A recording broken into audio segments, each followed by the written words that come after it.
350 वर्षानंतरही ज्या राजांचं नाव घेतलं की आपलं मस्तक आदराने नतमस्तक होते ते राजे म्हणजे छत्रपती शिवाजी महाराज. शिवरायांच्या अंगी असणारे अनेक गुण आपण जाणतो, त्यामुळेच ते रयतेचे राजे म्हणून आजही जगभर प्रसिद्ध आहेत.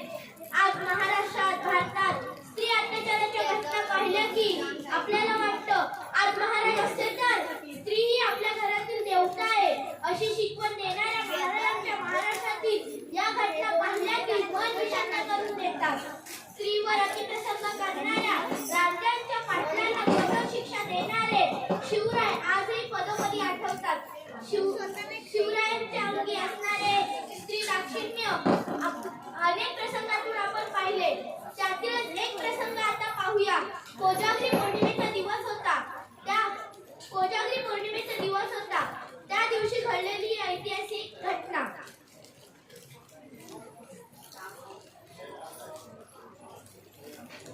हिरा, अगं ये हिरा, अटपलं का नाही तुझं?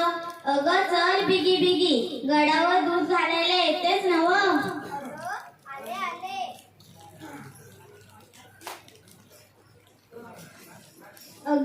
आले आले. अगं आज घरी कोणीच नाही, तानुल्याला झोपवलंय अन शेजारच्या मावशीला लक्ष ठेवायला सांगितलंय बघ. चल बिगी बिगी, लवकर जाऊ आणि लवकर परत येऊ बाई. घरी लेकरू एकटं हाय.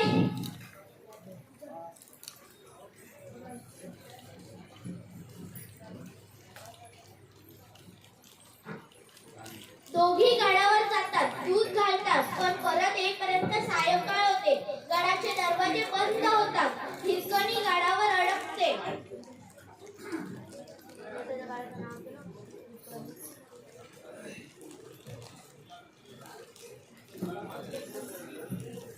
अव दादा, दार उघडा ना, जाऊ दे ना मला.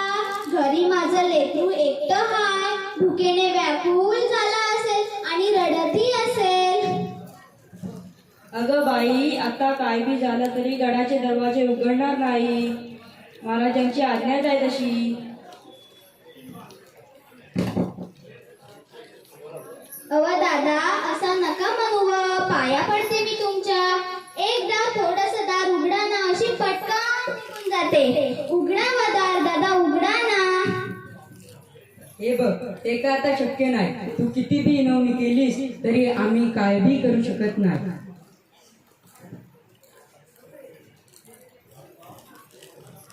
बिचारी हिरकणी कासावीस झाली. इतक्यात तिला तिच्या धन्याने दाखवलेली रायगडावरची एक कठीण वाट आठवली. त्या वाटेनं जाणं म्हणजे साक्षात मृत्यूच्या लपड्यात जाणं. पण हिरकणीला कशाची तमा नव्हती. ती त्या वाटेनं निघाली. पडत धडपडत रक्तबंबाळ होऊन ती आपल्या बाळाजवळ पोहोचली.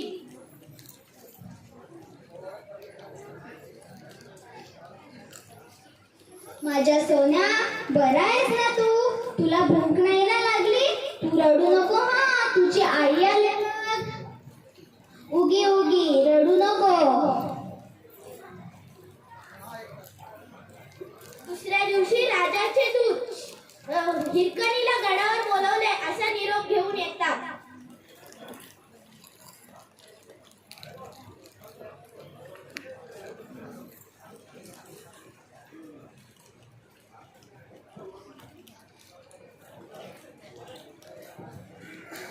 घरात कोण आहे काय? हे हिराचंच घर आहे ना? वय, मीच हिरा. काय काम होतं? तुला महाराजांनी गडावर बोलवलंय. का? कशापायी? काय केलंय मी? ते काय आम्हाला माहित नाही. तू चल बिगी बिगी.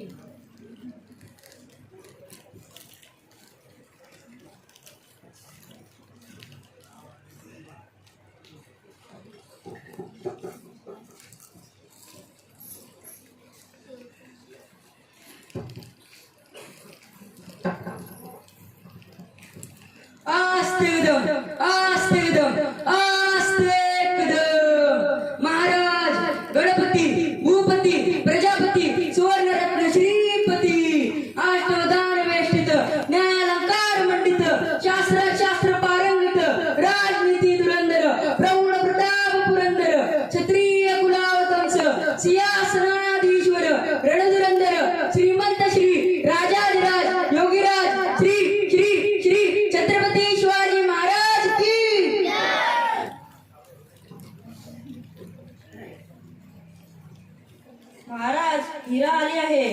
बोलवा तिला. मुजरा राजे. आई, नाव काय तुझं? हिरा. नाही हिरकणी, रायगडवाडीची. सूर्यास्तानंतर दरवाजे बंद होतात आणि गडाखाली जाता येत नाही हे माहित आहे ना तुला. आणि तरी तू नियम मोडला आणि पश्चिम कडा उतरून खाली गेलीस. असं करणाऱ्याला शिक्षा मिळते हे ठाऊक आहे ना तुला. होय राज, पण लेकराच्या प्रेमापोटी एका आईला हे धाडस करावं लागलं. माझं लेकरू घरी एकटं होतं म्हणून मी नाईलाजानं तो कडा उतरून गेली. माफी असावी राज. नाव काय बाळाचं? जी अजून बारसं केलं नाही. धनी मोहिमेवरून आले की ठेवायचंय. झुंजार मातेच्या पोटी जन्म झालाय त्याचा. आजपासून त्याचं नाव झुंजारराव. झुंजारराव? या इथं साडी चोळी देऊन सन्मान करा आणि तातडीने पश्चिम कड्यावर बुरुज बांधा आणि त्याला नाव द्या हिरकणी बुरुज.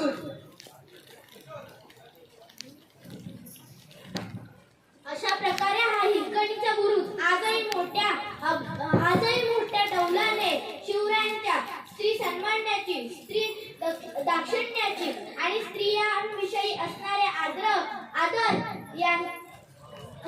यांची साक्ष देत अभिमानाने उभा आहे. महाराजांचा हा विचार जर खऱ्या अर्थाने सर्वांमध्ये रुजला तर महाराष्ट्रातील सर्व स्त्रिया निर्भयपणे जगू शकतील. अशा या छत्रपती शिवाजी महाराजांचे वर्णन करताना कवी कुलभूषण म्हणतात.